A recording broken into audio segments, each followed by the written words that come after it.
چنانچہ اس آیت میں یہ فرمایا گیا کہ وَتَعَاوَنُوا عَلَى الْبِرِّ وَالتَّقْوَى وَلَا تَعَاوَنُوا عَلَى الْإِثْمِ وَالْعُدْوَانِ، نیکی اور تقوی میں ایک دوسرے کے ساتھ تعاون کرو اور گناہ اور ظلم میں تعاون نہ کرو۔ وَاتَّقُوا اللَّهَ، اور اللہ سے ڈرتے رہو، بے شک اللہ کا عذاب بڑا سخت ہے۔ یہاں اللہ تبارک و تعالی نے نیکی کے کاموں میں تعاون کا حکم بھی دیا ہے، ترغیب بھی دی ہے، اور گناہ کے کاموں اور ظلم کے کاموں میں کسی کے ساتھ تعاون کرنے سے منع فرمایا۔ یہ بڑی اہم ہدایت ہے، کیونکہ نبی کریم سرورت عالم صلی اللہ علیہ وسلم کی تشریف آوری سے پہلے جو قبائل کے حالات تھے وہ ایسے تھے کہ ایک قبیلے کے آدمی آپس میں ایک دوسرے کے حلیف ہوتے تھے، بعض اوقات ایک قبیلے کا دوسرے قبیلے کے ساتھ بھی اس قسم کا معاہدہ ہوتا تھا کہ وہ ایک دوسرے کا ساتھ دیں گے، ایک دوسرے کی مدد کریں گے، یہاں تک کہ لڑائی اور قتال کی بھی نوبت آ جائے تو یہ دیکھے بغیر کہ کون حق پر ہے کون باطل ہے، اپنے حلیف کی مدد کرنا ضروری سمجھا جاتا تھا۔ اسی کو اصطلاح میں حلف کہتے تھے، یعنی حلافت کا ایک معاہدہ کہ ہم تمہاری مدد کریں گے، تم ہماری مدد کرو گے۔ اس سے بحث نہیں کہ کون حق پر ہے کون باطل پر ہے، تم ہمارے ہو، ہمارے حلیف ہو، لہذا ہم تمہاری مدد کریں گے۔ اس کو حلف کہا جاتا تھا اور اس پر فخر کیا جاتا تھا۔ لیکن نبی کریم سرورت عالم صلی اللہ علیہ وسلم کی تشریف آوری کے موقع پر اللہ تبارک و تعالی نے کیونکہ حق کا بول بالا کرنا تھا تو یہ تفریق پیدا کر دی کہ اب معاملہ اپنے اور پرائے کا نہیں ہے، معاملہ حق اور باطل کا ہے۔ یہ نہیں ہے کہ اپنے کی ہر حالت میں مدد کرنی ہے اور پرائے کی ہمیں حالت میں مخالفت کرنی ہے، بلکہ اصل بات یہ ہے کہ کون حق پر ہے اس کی مدد کرو، کون باطل پر ہے اس کی مدد نہ کرو۔ چنانچہ نبی کریم صلی اللہ علیہ وسلم نے یہ اصول بیان فرمایا تھا کہ لا حلف فی الاسلام۔ اب وہ جو حلافت ہوا کرتی تھی پہلی جاہلیت کی، وہ اب اسلام کے اندر نہیں ہوگی۔ اب جو ہے وہ ساری بات حق و باطل کی بنیاد پر ہو، اور بلکہ نبی کریم صلی اللہ علیہ وسلم کی باقاعدہ بعثت سے بھی پہلے رسول کریم صلی اللہ علیہ وسلم نے ایک معاہدے کی بڑی تعریف فرمائی جو قریش کے کچھ لوگوں نے کیا تھا، جس کو حلف الفضول کہتے ہیں۔ حلف الفضول اس لیے کہتے ہیں کہ اس معاہدے کے جو دستخط کنندگان تھے، یا یہ کہہ لو کہ اس معاہدے کے جو شرکا تھے، اصلاً وہ فضل کا نام رکھتے تھے، اس واسطے فضول اس کی جمع کر کے کہہ دیا گیا کہ فضول کا معاہدہ ہے۔ تو اس میں انہوں نے یہ بات طے کی تھی کہ ہم اب کسی ظالم کی مدد نہیں کریں گے، اور اب صرف مظلوم کی مدد کی جائے گی جو حق پر ہوگا۔ اس کو حلف الفضول کہتے ہیں۔ اور نبی کریم صلی اللہ علیہ وسلم نے فرمایا کہ آج بھی اگر مجھ سے غیر مسلم لوگ اس قسم کا معاہدہ کرائیں تو میں ضرور اس معاہدے میں شامل ہو جاؤں گا۔ تو پتہ یہ چلا کہ تعاون علی البر، انصاف کے معاملے میں تعاون، اس کا جو حکم ہے وہ صرف مسلمانوں کے ساتھ مخصوص نہیں ہے، بلکہ غیر مسلموں کے ساتھ بھی اس طرح کا معاہدہ کرنا کہ جس سے انصاف قائم ہو، ظلم کا خاتمہ ہو، یہ بھی قرآن کریم کا ایک اہم تقاضا ہے۔ تو اس میں انصاف کے معاملے میں مسلمان اور غیر مسلم کی کوئی تفریق نہیں ہے، انصاف سب کے ساتھ ہونا، مسلمان ہو یا غیر مسلم. لا ينهاكم الله عن الذين لم يقاتلوكم في الدين ولم يخرجوكم من دياركم ان تبروهم وتقسطوا اليهم ان الله يحب المقسطين. اللہ تعالیٰ انصاف کرنے والوں کو پسند کرتا ہے، غیر مسلم کے ساتھ بھی انصاف ہی کرنا ہے. تو یہ بڑا جامع اصول ہے کہ چاہے غیر مسلموں کے ساتھ بھی تم تعاون کرو تو مگر وہ بھلائی کے کام کا ہونا چاہیے، انصاف کے پر ہونا چاہیے، ظلم و زیادتی پر نہیں ہونا چاہیے. اگر دیکھا جائے تو دنیا کا نظام جو ہے وہ اسی تعاون پر چل رہا ہے، اور تعاون دو قسم کا ہوتا ہے. ایک تعاون وہ ہے جس پر انسان کو اللہ تبارک و تعالیٰ نے ایک ایسا نظام بنا کر مجبور کر دیا ہے کہ وہ اس نظام سے نکل ہی نہیں سکتا، تعاون کرنے پر مجبور ہے قدرتی طور پر. وہی کیا ہے کہ اللہ تبارک و تعالیٰ نے ایک ایسا نظام بنا دیا ہے پوری دنیا کے اندر کہ ایک انسان کا نفع و ضرر دوسرے انسان کے ساتھ وابستہ کر دیا، اور اس وابستہ کرنے کے نتیجے میں ہر انسان دوسرے کا محتاج ہے. تاجر بیٹھا ہے تجارت کرنے کے لیے، وہ گاہک کا محتاج ہے. گاہک آتا ہے تو وہ اپنی ضرورت لے کر آتا ہے تاجر کے پاس، وہ تاجر کا محتاج ہوتا ہے. ایک عمارت بنا رہا ہے کوئی شخص تو وہ مزدور کا محتاج، اور مزدور اپنا پیٹ بھرنے کے لیے اس آدمی کا محتاج. تو ایسا ایک عمومی نظام اللہ تبارک و تعالیٰ نے وضع فرما دیا ہے کہ جس میں ہر شخص دوسرے کا محتاج. یہ کوئی ایسی کیا کانفرنس ہوئی تھی دنیا کے اندر، کوئی عالمی کانفرنس بلائی گئی تھی کہ بھئی کتنے آدمی مزدوری کریں گے، کتنے تجارت کریں گے، کتنا کیا کوئی کام کرے گا، کون جو ہے وہ کوئلے کی تجارت کرے گا اور کون سونے کی کرے گا اور کون کپڑے کی کرے گا. کوئی کانفرنس نہیں منعقد ہوئی، لیکن اللہ تبارک و تعالیٰ نے اس طرح نظام میں باندھ دیا تمام مخلوقات کو کہ ہر شخص دوسرے کا محتاج. نحن قسمنا بینہم معیشتہم فی الحیاۃ الدنیا ورفعنا بعضهم فوق بعض درجات لیتخذ بعضهم بعضا سخریا. ہم نے ساری معیشت کے تقسیم کی ہے، کون کیا کرے گا، کتنا کرے گا. اس نظام کو ایک حکومت کی منصوبہ بندی کے تحت لا کر اس کو مقید کرنے کا جو تصور اشتراکیت نے پیش کیا، تو وہ 70 سال کی جکڑ بند کے باوجود وہ کوئی پھل نہ دے سکا اور ختم ہو گیا. لہذا ایک تعاون وہ ہے، باہمی تعاون انسانوں کا، جس کے اوپر سارا نظام زندگی چل رہا ہے. وہ یہ کہ ہر انسان دوسرے انسان کی حاجت رکھتا ہے. یہاں تک کہ بڑے سے بڑا سرمایہ دار بھی محتاج ہے مزدور کا. بڑا دولت مند شخص ہے اور وہ اس کے پاس دولت کے ڈھیر لگے ہوئے ہیں، لیکن مزدور اگر نہ ملے اس کو، اگر عمارت تعمیر کرنا چاہتا ہے، مزدور وہ نہیں ملتا تو کیا ہوگا؟ اس کی دولت کچھ کام نہیں آئے گی. تو وہ مزدور کا محتاج، اور مزدور کو اپنے پیٹ بھرنے کے لیے اس کی ضرورت ہے. لہذا ایک تعاون وہ ہے جو اللہ تعالیٰ نے اس نظام زندگی کے اندر جبری طور پر پیدا فرما دیا کہ ایک دوسرے کا تعاون کرنے پر مجبور ہے. دوسرا تعاون وہ ہے جو اپنے اختیار اور ارادے سے کیا جاتا ہے. تو اس میں اللہ تبارک و تعالیٰ نے یہ حکم دیا کہ جہاں کہیں نیکی کا، تقوی کا، دیانتداری کا، انصاف کا معاملہ ہو تو جتنا تم سے ہو سکے دوسرے کا اس میں تعاون کرو.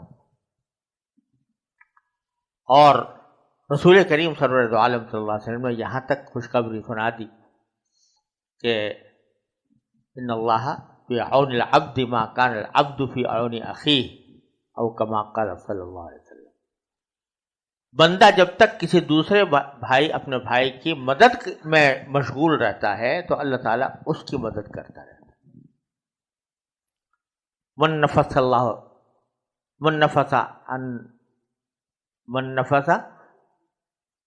قربۃ من قرب الدنیا نفس اللہ عنہ قربۃ من قرب الآخرہ او کما قال صلی اللہ علیہ وسلم. کوئی شخص دوسرے کی بے چینی دور کرے تو اللہ تعالیٰ اس کو آخرت کی بے چینیوں سے محفوظ رکھے گا انشاءاللہ. تو یہ حکم دیا گیا ہے کہ بھائی جہاں تک ہو سکے کسی نیکی کے کام میں تعاون کرو. یہ حکم اس طرح ہے کہ یہ کسی پارٹی اور جماعت اور مسلک اور مشرب کے ساتھ مخصوص نہیں، بلکہ مطلق حکم دیا گیا کہ تعاون کرو. کیا مطلب؟ کہ جہاں بھی کوئی نیکی کا کام ہو رہا ہو، کوئی پارٹی کر رہی ہو، کوئی جماعت کر رہی ہو، کوئی مسلک والا کر رہا ہو، کوئی مشرب والا کر رہا ہو، کام نیکی کا ہے تو سمجھو تمہارا کام ہے اور تم اس کی ساتھ تعاون کرو. یہ نہیں کہ میری پارٹی کا آدمی کرے گا تو تب تو میں کروں گا تعاون، اور دوسری پارٹی کا کر رہا ہے تو نہیں کروں گا. میرے مسلک کا آدمی کر رہا ہے تو کروں گا، دوسرے مسلک کا کر رہا ہے تو نہیں کروں گا. یہ سب نفی فرما دی. تعاونوا علی البر والتقوی، تعاونوا باب تفاعل کے اندر تشارک کی خاصیت پائی جاتی ہے، جس کے معنی یہ کہ ایک دوسرے کے ساتھ مدد کرنے کا اہتمام کرو. تم اس کی مدد کرو، وہ تمہاری مدد کرے. اس میں پارٹی بندی کا یا گروہ بندی کا سوال نہیں. جہاں بھی نظر آئے کہ یہ اچھا کام ہو رہا ہے تو اس کو سراہو، اس کے اندر جتنا ہو سکے تعاون کرو. اس طرح اللہ تبارک و تعالیٰ نے یہ بنیاد ڈال دی ہے کہ یہ گروہ بندیاں، فرقہ بندیاں اور پارٹی بازیاں، ان کو نظر انداز کر کے یہ دیکھو کہ نیکی کیا ہے اور تقوی کیا ہے. جو نیکی ہے اور تقوی ہے وہ کہیں سے بھی ہو رہا ہو اس کے ساتھ تعاون کرو. یہ نہیں کہ میں ایک پارٹی کا یا ایک گروہ کا ممبر بن گیا ہوں تو اب میری ساری ہمدردیاں اور سارا تعاون اسی گروہ کے ساتھ مخصوص ہے. نہیں، بلکہ مطلق تعاون ہے. تو یہ ایک بہت اہم بات ہے جس کو ہم فراموش کر کے، جس کی وجہ سے ہم نے بڑا نقصان اٹھایا. آج کی دنیا میں مسئلہ یہ ہوتا ہے کہ کوئی اچھا کام اگر ہو رہا ہے تو کریڈٹ مجھے ملے، سہرا میرے سر بندھے. تو لہذا میری جماعت کی طرف سے ہوگا، میرے گروہ کی طرف سے ہوگا تو بے شک میں اس میں حصہ لوں گا. اگر دوسرا کر رہا ہے اور اس میں کامیاب ہو گیا تو سہرا تو اس کے سر بن جائے گا، لہذا میں اس کے ساتھ تعاون. یہ بڑی زبردست غلطی ہے جو آج کل ہمارے معاشرے کے اندر پائی جاتی ہے، اور جو قرآن کریم کے اس حکم کے خلاف ہے. تعاون علی البر والتقوی. کہیں بھی نیکی ہو رہی ہو، تمہارا کام ہے کہ اس کی مدد کرو. ولا تعاونوا علی الاثم والعدوان. اور گناہ کے کام میں اور ظلم اور زیادتی کے کام میں ایک دوسرے کا تعاون نہ کرو، کسی دوسرے کا تعاون نہ کرو. جو ظلم کر رہا ہے کسی پر تم اس کا تعاون کرو، جو زیادتی کر رہا ہے، گناہ کا کام کر رہا ہے، اس کے ساتھ تعاون نہیں. اس کے ساتھ تعاون حرام ہے. اور یہ خاص طور پر اس میں بھی وہی تحزب اور تعصب اور پارٹی بندی سے بالا تر ہو کر یہ کہا گیا ہے کہ تعاون نہیں کرنا، چاہے وہ میری پارٹی کا آدمی ہو جو غلط کام کر رہا ہے تو اس میں تعاون میں نہیں کروں. یہ بڑا اہم اصول ہے. اس میں بھی وہ تعصب اور تحزب سے بچ کر صحیح اصول کے مطابق زندگی گزارنے کا حکم ہے. اسی وجہ سے، اس آیت کی وجہ سے وہ تمام معاملات ناجائز قرار پائے ہیں جس میں کسی گناہ میں اعانت ہوتی ہے. یعنی کسی شخص نے کوئی گناہ کر رہا ہے تو جس طرح گناہ کرنے والے پر اس کا گناہ ہے اس کا وبال ہے. اسی طرح اگر کوئی شخص اس گناہ میں مدد کر رہا ہے، ڈائریکٹ مدد کر رہا ہے، تو وہ بھی اس کے گناہ میں شریک ہوگا. یہ ایک بڑا تفصیل طلب سوال ہے کہ کس درجے کی اعانت حرام ہے، کس درجے کی مکروہ ہے، اور کس درجے کی اعانت وہ اعانت ہی نہیں ہے بلکہ وہ مباح ہے. یہ ایک بڑا تفصیلی مسئلہ ہے فقہ کے اندر. کون کون سی چیزوں کو اعانت کہا جائے گا، کن کو نہیں کہا جائے گا. میرے والد ماجد حضرت مولانا مفتی محمد شفیع صاحب رحمۃ اللہ علیہ کا اس پر ایک مستقل رسالہ جواہر الفقہ میں چھپا ہوا ہے، جس میں انہوں نے اس مسئلے کی تحقیق فرمائی ہے. اگر بہت دوربینی سے کام لیا جائے، بہت گہرائی میں جا کر دیکھا جائے، تو زندگی گزارنا مشکل ہو جائے. کیونکہ آج کی دنیا میں جہاں گناہوں کا بازار گرم ہے، اور خاص طور پر معاشی معاملات کے اندر سود کا دروازہ چوپٹ کھلا ہوا ہے، تو اگر بہت گہری نظر سے دیکھا جائے تو ہم جو یہ روپے کی کرنسی استعمال کر رہے ہیں، یہ بھی ایک طرح سے سودی نظام کی اعانت ہوئی کہ ہم اس روپے کو استعمال کر رہے ہیں جو سودی قرض کی بنیاد پر وجود میں آیا. تو اس لیے وہ اس کو استعمال کرنا، اس کو رکھنا، اس کو ڈپازٹ کرنا، یہ سب اگر دیکھا جائے تو اعانت ہے اس سودی نظام کی. تو اگر بہت گہرائی کے ساتھ نظر ڈالی جائے تو اعانت کی ایسی صورتیں جو بہت دقیق ہیں اور دور از کار ہیں، ان کو بھی گناہ کی فہرست میں اگر داخل کر دیا جائے تو زندگی دشوار ہو جائے. اس واسطے شریعت نے بہت گہرائی اور بہت زیادہ تدقیق اور پیچیدگی میں پڑھنے کے بجائے حکم یہ دیا ہے کہ جو چیز براہ راست اعانت ہو رہی ہو کسی گناہ کی جس میں، تو وہ نہ جائے. جیسے سود ہے تو رسول کریم صلی اللہ علیہ وسلم نے فرمایا کہ اس کا لینے والا بھی، دینے والا بھی، اس کا لکھنے والا بھی، اس کے گواہ بھی، یہ سب ان پر لعنت ہے. تو جو لکھ رہا ہے وہ اس معاہدے کو عمل میں لانے کے اندر تعاون کر رہا ہے، جو گواہ بن رہا ہے اس معاملے کے قانونی ثبوت فراہم کرنے میں تعاون کر رہا ہے. یہ ناجائز ہے. لیکن اگر واسطہ در واسطہ ہو کر کہیں دور دراز جا کر اگر آدمی کسی ایسا معاملہ کر رہا ہے جس کے بغیر زندگی گزارنا ممکن نہیں ہے، تو اس کو شریعت نے ایسے اعانت میں داخل نہیں کیا، ایسے تعاون میں جو تعاون الاسم والعدوان ہو. تو اس لیے اس مسئلے کو بہت اہتمام کے ساتھ اور علمی تفقہ کے ساتھ دیکھنے کی ضرورت ہوتی ہے. تو یہاں یہ اس کا موقع نہیں ہے کہ اس کی تفصیلات پوری بتائی جائیں، لیکن عرض یہ کرنا ہے کہ جہاں کہیں اعانت کا شبہ پیدا ہو کہ ہم فلاں چیز میں اعانت کر رہے ہیں، تو اس کے بارے میں کسی محقق مفتی سے اس کا فتویٰ لینا چاہیے کہ آیا ایسا کرنا جائز ہے یا ناجائز.